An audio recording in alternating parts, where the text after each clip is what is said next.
এক সাহাবী জিজ্ঞাসা করলেন, ইয়া রাসূলুল্লাহ কাইফা তারিফ, আল্লাহর নবী আপনি না হয় আবু বকরকে চিনবেন, আবু বকরকে আপনি দেখেছেন। আপনি না হয় ওমরকে চিনবেন, ওমরকে আপনি দেখেছেন।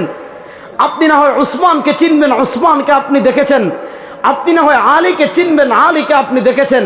রিদওয়ানুল্লাহি আলাইহিম আজমাইন, আপনি না হয় সাহাবায়ে কেরামকে চিনবেন, তাদেরকে আপনি দেখেছেন।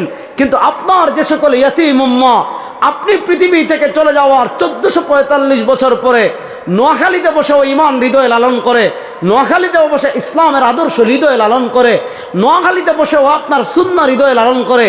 ও নবী, তারাও তো আপনার উম্মাহ, তারাও তো আপনাকে ভালোবাসে, তারাও তো আপনার কোরআনকে ভালোবাসে, তারাও তো আপনার হাদিসকে ভালোবাসে, তারাও তো আপনার শরিয়াকে ভালোবাসে। ও নবী, আপনি তাদেরকে কেমনে চিনবেন? কিয়ামতের দিন আপনি তো তাদের কাউকে দেখেন নাই। ওই সোনাইমুড়ির যে মুসলমান আপনাকে ভালোবাসতো, ওই সোনাপুরের যে মুসলমান আপনাকে ভালোবাসতো,